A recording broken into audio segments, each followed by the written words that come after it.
Sahabat Mizan Story, jangan lupa subscribe, like, dan tuliskan sholawat di kolom komentar ya. Tulirkan sekarang juga agar kelak kita mendapatkan syafaatnya. Amin.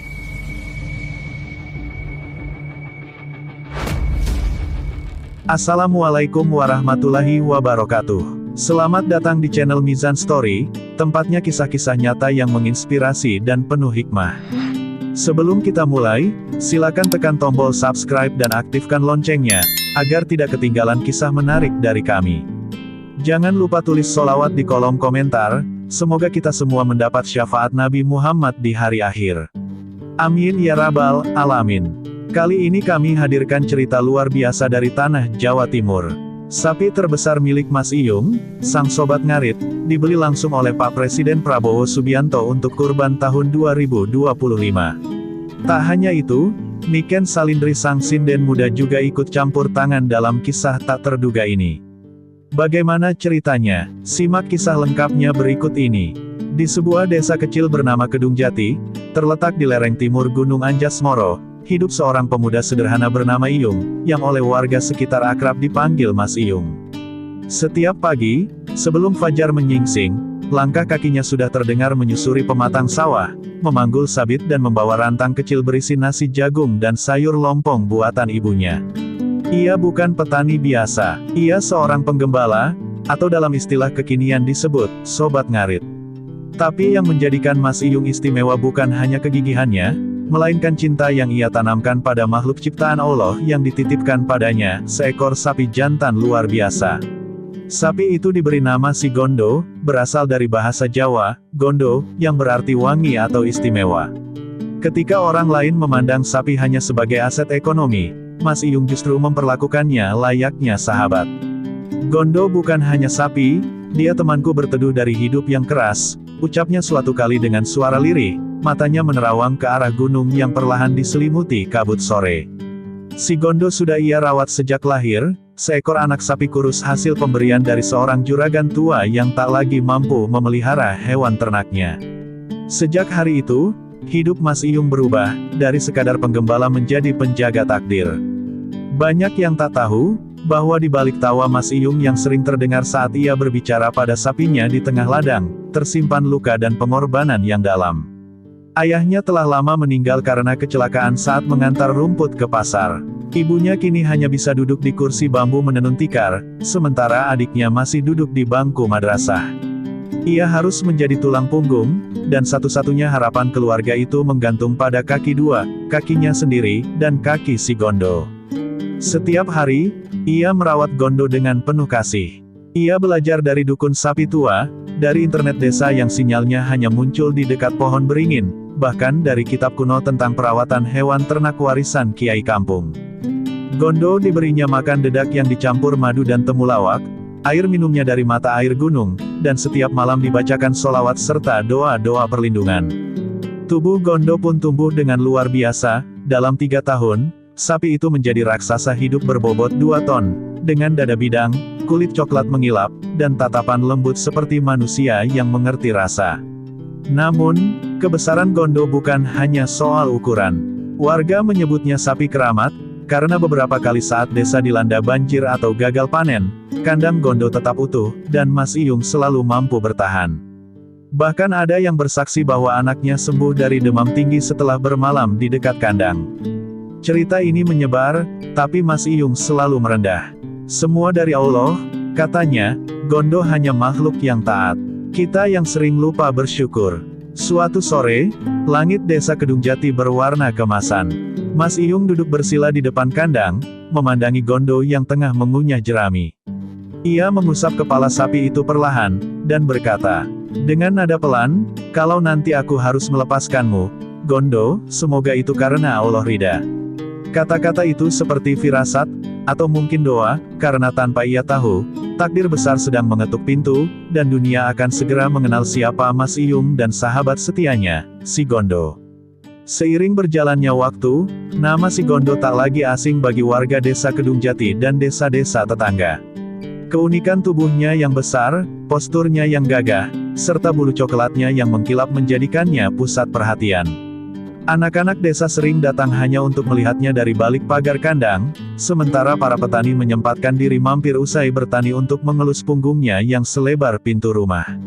"Ini bukan sapi biasa, ini anugerah," kata Pak Lurah suatu hari dengan mata berkaca-kaca saat menyaksikan Gondo berjalan seperti seekor raja di antara rumput yang merunduk hormat. Keistimewaan Gondo bukan hanya pada ukuran tubuhnya, melainkan pada aura ketenangan yang terpancar dari matanya. Banyak orang bersaksi, mereka merasa damai hanya dengan berada di dekatnya. Seorang nenek tua yang kerap kesurupan mengaku tenang setelah meminum air cucian kaki Gondo yang ditampung oleh Mas Iyung saat memandikannya. Entah itu sugesti atau mukjizat, tak ada yang tahu pasti. Yang jelas, Gondo makin dipercaya sebagai sapi pembawa berkah, dan Mas Iyung makin dihormati sebagai penjaganya. Tapi semua itu datang tidak tanpa pengorbanan. Mas Iyung harus menjual motor peninggalan ayahnya demi membeli pakan khusus dan vitamin alami dari kota. Pernah suatu musim kemarau, harga rumput melonjak, dan Mas Iyung sampai rela tidak makan selama 2 hari, hanya agar Gondo tetap kenyang. Ia percaya bahwa memberi yang terbaik untuk makhluk yang dititipkan Allah adalah bagian dari ibadah yang tak terlihat. "Gondo itu amanah, bukan komoditas," ucapnya lirih saat ditanya kenapa tidak menjual sapi itu ketika ditawar mahal oleh bandar ternak dari luar kota. Suatu hari, datang seorang lelaki asing dari kota dengan mobil mewah, mengenakan batik mahal dan sepatu mengkilat. Ia berdiri di depan kandang, tersenyum sinis. "Ini sapi luar biasa, saya tawar 100 juta, tunai. Sekarang juga," katanya tanpa basa-basi. Mas Iyung menatap Gondo yang sedang tidur dengan damai. Ia menggeleng pelan dan menjawab, "Maaf, Pak. Sapi ini belum waktunya pergi." Lelaki itu mengumpat, melemparkan kartu namanya ke tanah, lalu pergi dengan wajah merah padam. Tapi bagi Mas Iyung, harga bukan segalanya. Di balik kesederhanaannya, Mas Iyung menyimpan cita-cita yang besar. Ia bermimpi agar suatu hari, jika Allah mengizinkan, Gondo bisa menjadi hewan kurban untuk pemimpin negeri, sebagai bentuk pengabdian kepada umat. "Bayangkan, Gon," katanya sambil menyuapi sapi itu dengan ketela rebus, "kalau kamu disembelih bukan karena uang, tapi karena ibadah, betapa mulianya dirimu." Kata-kata itu hanya bergema di antara jerami dan suara jangkrik malam. Namun siapa sangka, alam semesta tampaknya sedang mencatat setiap doa itu. Dan ketika warga desa mulai membicarakan soal festival budaya desa yang akan digelar besar-besaran tahun ini, dengan tamu undangan dari luar daerah, Mas Iyung pun diminta untuk memamerkan Gondo di acara tersebut. Ia awalnya ragu, karena Gondo tak pernah keluar jauh dari kandang. Tapi akhirnya ia setuju, dengan syarat, tidak ada yang boleh menunggangi atau menjadikannya tontonan kasar. "Dia bukan sirkus," katanya tegas. Semua orang pun setuju, dan dengan itu, Gondo akan tampil untuk pertama kalinya di hadapan dunia luar. Yang tak disangka oleh Mas Iyung, tamu istimewa dari Blitar akan hadir dalam festival itu. Seorang sinden muda yang sedang naik daun, Niken Salindri, dijadwalkan tampil sebagai bintang tamu. Dan seperti sudah ditulis oleh takdir, pertemuan itulah yang akan mengubah segalanya. Si Gondo bukan hanya akan menjadi simbol kebanggaan desa, tapi menjadi bagian dari sejarah besar negeri ini. Langit Kedung Jati berwarna lembayung saat kabar itu menyebar dari warung kopi ke musala, dari ibu-ibu pasar hingga grup WhatsApp perangkat desa. Niken Salindri, sinden muda yang tengah naik daun, dijadwalkan hadir dan tampil dalam Festival Budaya Sedekah Bumi tahun ini. Bukan sembarang tamu, namanya telah melambung hingga nasional, dikenal karena suara emasnya, ketulusannya membawakan tembang Jawa, dan kesederhanaan yang membuat semua merasa dekat. Bahkan, di tengah ketenaran, Niken tetap dikenal sebagai gadis asal Jediri yang bersahaja. Kedung Jati geger, desa kecil itu akan disapa bintang besar. Mas Iyung mendengar kabar itu dari Pak RT, saat ia tengah memberi makan si Gondo. Ia hanya mengangguk pelan, seolah tak terlalu peduli. "Bagus, semoga membawa berkah," katanya singkat. Tapi jauh di dalam hatinya, ada rasa tak biasa. Entah kenapa, nama Niken membuat udara di dadanya bergerak lebih hangat. Bukan karena ketenarannya, tapi karena ia tahu Niken adalah sosok yang mencintai budaya dan alam, dua hal yang juga hidup dalam dirinya dan dalam Gondo. Hari yang dinanti pun tiba. Lapangan desa disulap menjadi panggung budaya. Gamelan berbunyi, wayang kulit dimainkan, dan anak-anak berlarian dengan bendera kecil di tangan. Niken datang dengan kebaya putih sederhana, tanpa pengawal, tanpa makeup berlebihan. Ia duduk bersila di atas tikar bambu, menyapa warga satu persatu dengan senyum tulus. Saat acara jeda, ia meminta kepada panitia untuk mengunjungi sapi legendaris yang katanya menjadi kebanggaan desa. Aku dengar, sapinya bukan cuma besar, tapi ada cerita yang hidup di matanya, ucapnya. Panitia pun mengantar Niken ke kandang Mas Iyung. Sesampainya di sana, Niken menahan napas. Di depannya berdiri makhluk megah, seekor sapi raksasa berwajah damai dan tubuh kokoh seperti ukiran pahatan agung. Masya Allah, gumam Niken, suaranya lirih, matanya berkaca. Ia mendekat pelan, dan Gondo pun memandangnya tenang, seolah menyambut tamu yang telah lama dinanti. Mas Iyung berdiri di samping, canggung, menyeka peluh dari dahinya. Ini, Gondo, katanya pelan. Sahabat saya. Niken tertunduk, tangannya mengusap kepala Gondo dengan lembut. Saya belum pernah lihat sapi seindah ini, dan aura damainya seperti manusia yang pernah berzikir semalaman, ucapnya. Mas Iyung hanya tersenyum kecil, merasa tersentuh namun tak pandai merangkai kata. Dalam diam itu, sebuah ikatan lahir, antara sinden dan sobat ngarit, antara seniman dan penjaga makhluk agung. Niken pun langsung meminta izin untuk membuat dokumenter kecil tentang Gondo, sebagai konten edukasi budaya dan spiritualitas. Saya tak bisa beli rasa ini dengan uang, katanya. Namun, niat baik Niken mulai menimbulkan riak. Beberapa media lokal yang hadir menangkap momen itu dan membagikannya ke sosial media. Video Gondo dan Niken menjadi viral. Komentar-komentar membanjiri unggahan mereka, dari pujian, rasa haru, hingga spekulasi liar bahwa sapi itu bernilai miliaran rupiah dan layak menjadi hewan kurban nasional. Mas Iyung mulai gelisah. Ia tak terbiasa dengan sorotan. Ia hanya ingin hidup tenang bersama Gondo, tanpa tekanan atau kepentingan dari luar. Apa yang tak ia duga, video itu akhirnya sampai ke meja Istana Negara. Seorang ajudan presiden melihat unggahan Niken dan langsung menghubunginya. Ibu Niken, apakah benar sapi dalam video itu ada di Jombang? Kami mohon informasinya. Pak Presiden tertarik menjadikan sapi itu sebagai hewan kurban tahun ini. Dunia Mas Iyung yang tadinya hanya seluas sawah dan ladang, kini mulai berguncang. Langkah besar takdir telah mendekat. Dan ia harus memilih, bertahan dalam keheningan, atau bersiap menghadapi gemuruh perubahan. Pagi itu, suasana desa Kedung Jati tidak seperti biasanya. Burung-burung di pucuk bambu seolah berkicau lebih ramai, dan deru motor tak henti-henti melewati jalan sempit menuju rumah Mas Iyung. Video Niken Salindri bersama si Gondo telah menyebar ke seluruh penjuru negeri. Dalam hitungan jam, unggahan itu menembus 1 juta penonton, dan kata-kata, sapi keramat dari Jombang, menjadi trending di berbagai platform sosial media.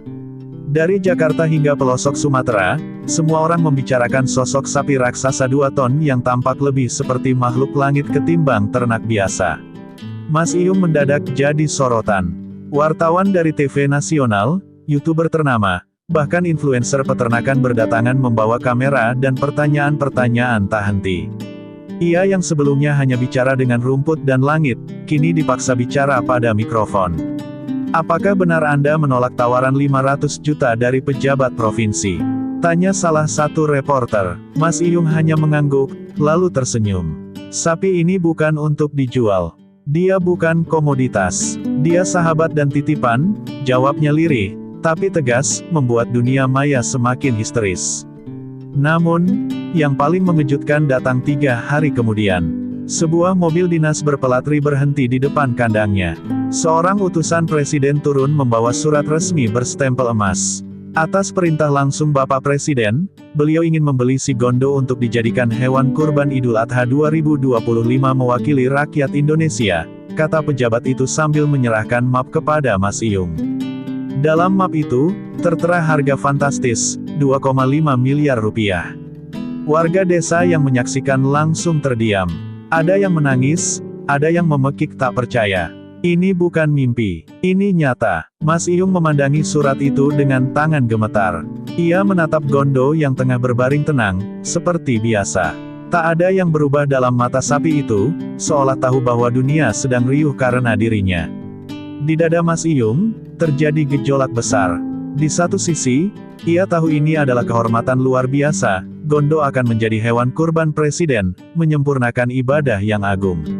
Tapi di sisi lain, rasa kehilangan mulai mengintai, menggerogoti keyakinannya sedikit demi sedikit. Bagaimana rasanya hidup tanpa Gondo, sahabat yang sudah menjadi nafas kedua dalam hidupnya.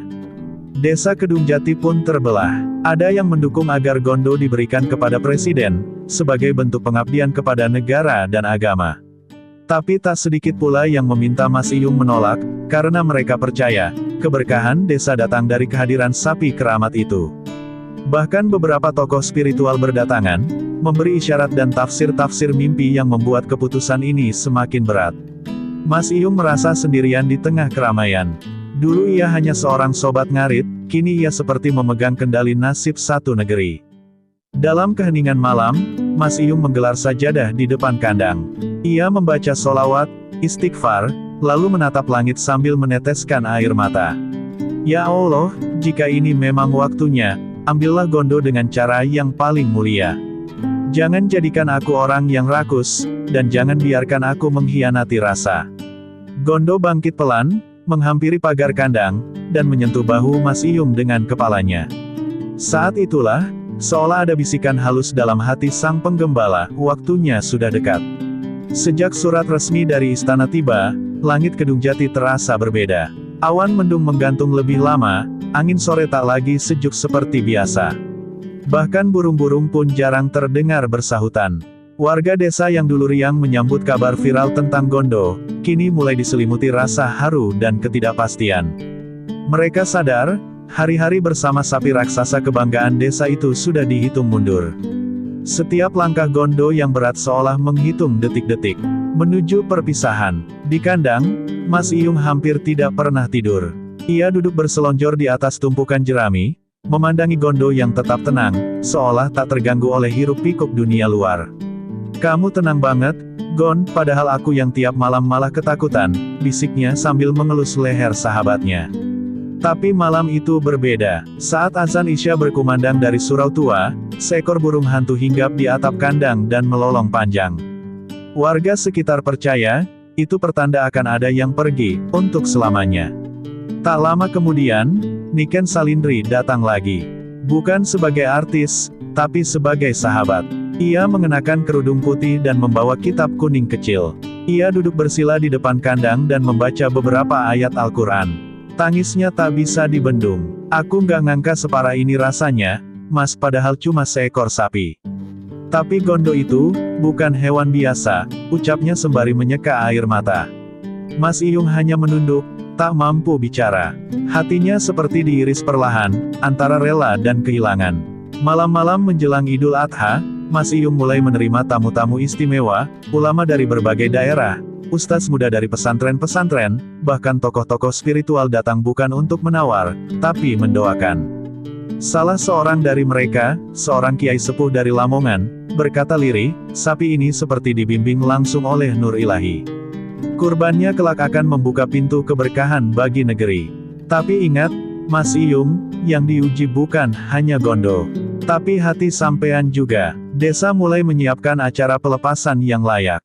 Panitia membuat sayembara doa, ibu-ibu memasak nasi tumpeng, dan anak-anak belajar solawat. Semua ingin mengantar Gondo dengan penuh cinta. Tapi mendekati hari H, tanda-tanda ganjil muncul. Air sumur utama tiba-tiba mengeluarkan bau wangi seperti bunga melati. Seekor kambing di kandang sebelah bersujud dan tak mau berdiri selama 2 hari. Bahkan bayi yang lahir malam Jumat itu diberi nama Barokah, karena orang tuanya percaya bahwa keberkahan Gondo telah menyentuh hidup mereka. Sampai akhirnya, satu malam sebelum keberangkatan, Mas Iyung bermimpi aneh. Ia berjalan di tengah padang luas bersama Gondo. Di ujung padang, ada seorang lelaki tua berjubah putih yang tersenyum. Kamu telah menjaga amanah dengan sepenuh hati. Sekarang, waktunya kamu memberi, dengan keikhlasan yang sama. Saat terbangun, keringat dingin membasahi tubuhnya. Ia menatap Gondo yang tertidur, lalu berkata lirih, kalau memang ini waktunya, aku rela. Tapi janji ya, Gon, bawa doaku ke langit. Pagi itu, matahari belum sempat naik sempurna ketika suara sholawat menggema dari surau hingga ujung sawah. Warga desa Kedungjati berkumpul di lapangan, mengenakan pakaian terbaik mereka. Hari ini bukan hari biasa. Hari ini, Gondo, sapi kesayangan yang menjadi kebanggaan desa, akan diantarkan menuju ibu kota, untuk menjadi hewan kurban Presiden Republik Indonesia.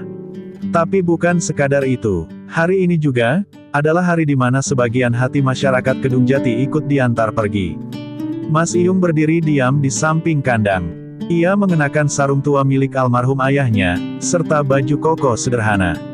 Tatapannya kosong, tapi matanya basah. Ia sudah tak mampu membedakan antara bangga atau hancur. Gondo, seperti biasa, tampak tenang. Dihiasi kalung janur dan mawar melati, tubuh besarnya berkilau karena semalaman dimandikan oleh para pemuda desa. Seolah ia tahu, inilah saat terakhir ia berpijak di tanah tempat ia dilahirkan dan dibesarkan. Prosesi pelepasan dimulai. Seorang kiai membacakan doa panjang, sementara Niken Salindri kembali hadir, kali ini membawakan tembang macapat khusus untuk mengiringi Gondo. Suaranya lirih tapi menusuk jiwa. Tak ada yang bisa menahan air mata, bahkan lelaki-lelaki yang terbiasa menahan perih saat panen gagal. Kini terisak seperti anak kecil. Gondo, jaga diri, ya Gon, terdengar suara seorang bocah kecil yang dulu setiap sore memberi Gondo batang singkong dari kebun belakang rumahnya. Saat truk khusus dari Sekretariat Negara tiba, suasana jadi lebih hening daripada malam kematian. Truk itu besar, bersih, dan berhias bendera merah putih. Warga berbaris di sepanjang jalan desa, memegang bendera kecil, dan melantunkan sholawat bersama. Ketika Gondo mulai naik ke dalam truk, ia sempat menoleh ke arah Mas Iyung, lama, dalam, seolah mengucap salam terakhir yang tak bisa diucapkan dengan kata-kata. Dan saat itu pula, Mas Iyung jatuh berlutut, memeluk tanah, menangis seperti orang yang kehilangan separuh jiwanya. Setelah kendaraan bergerak, suara takbir bergema dari corong masjid. Tapi di balik suara takbir itu, ada isakan tertahan dari setiap sudut desa. Seorang ibu tua berkata lirih, bukan hanya sapi yang pergi, tapi berkah yang selama ini menjaga desa ini ikut berangkat. Meski semua tahu tujuannya mulia, tapi kehilangan itu nyata. Gondo bukan hanya hewan kurban, ia adalah simbol harapan, kesetiaan, dan cinta diam-diam yang hidup di antara manusia dan makhluk Allah lainnya. Dalam perjalanan menuju Jakarta, Gondo dikawal ketat oleh tim medis, pasukan pengamanan, dan bahkan wartawan yang terus meliput setiap detik perjalanannya. Tapi tak ada kamera yang bisa merekam isi hati Mas Iyung malam itu. Ia duduk di samping kandang yang kini kosong, menyandarkan kepala di kayu yang biasa dipakai Gondo untuk menggaruk leher. "Selamat jalan, Gon, semoga surga menantimu lebih megah dari kandang kita," bisiknya lirih. Jakarta pagi itu berbeda. Udara terasa lebih hening dari biasanya, seakan kota megapolitan itu tahu bahwa ada makhluk agung dari tanah desa yang tengah singgah di jantung negeri. Di Kompleks Istana Merdeka, persiapan kurban tahun 2025 berlangsung hikmat namun penuh haru. Para staf kepresidenan takjub melihat kedatangan seekor sapi yang luar biasa. Tubuhnya besar, gagah, tapi tatapan matanya lembut dan tenang. Dialah Gondo dari Kedungjati, sahabat Mas Iyung, yang kini berdiri megah di pelataran kehormatan.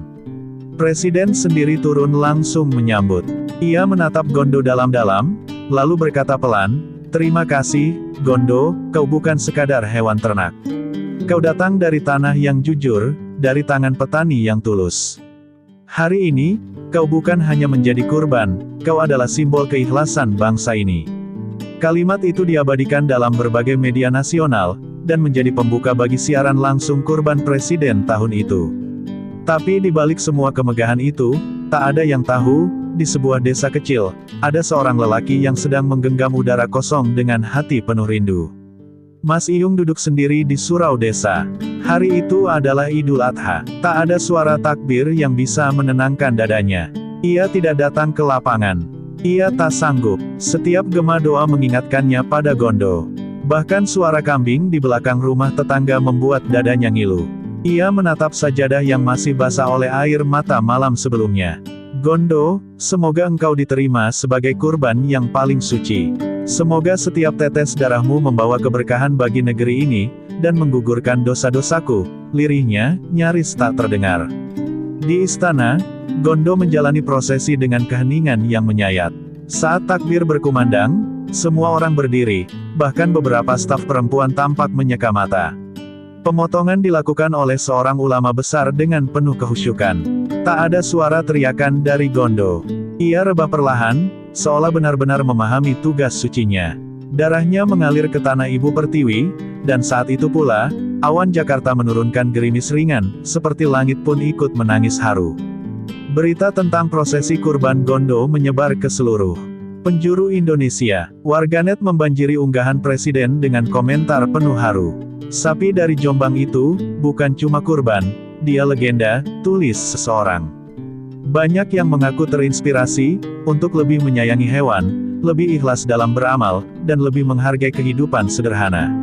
Niken Salindri pun menulis di Instagramnya, "Aku menyaksikan sendiri bagaimana seekor makhluk bisa mengajarkan manusia arti cinta dan pengorbanan."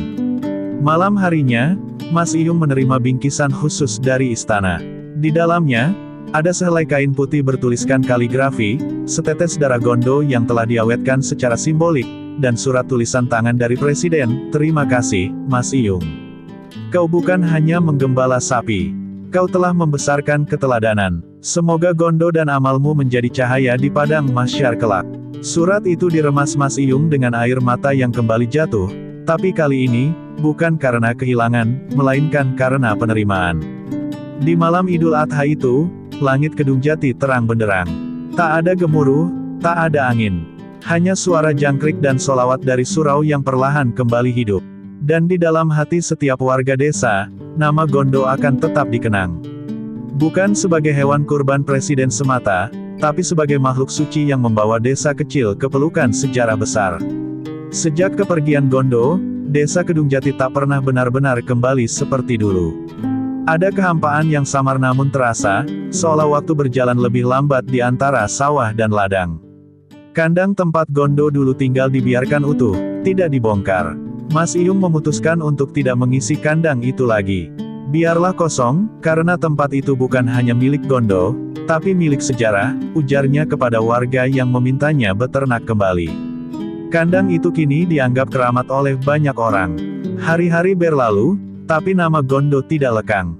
Desa sering didatangi orang luar, bukan lagi wartawan, tapi peziarah yang ingin melihat tempat tinggal hewan yang dianggap membawa berkah bagi negeri. Ada yang datang sambil membawa anak-anaknya, ada yang sekadar ingin berdoa.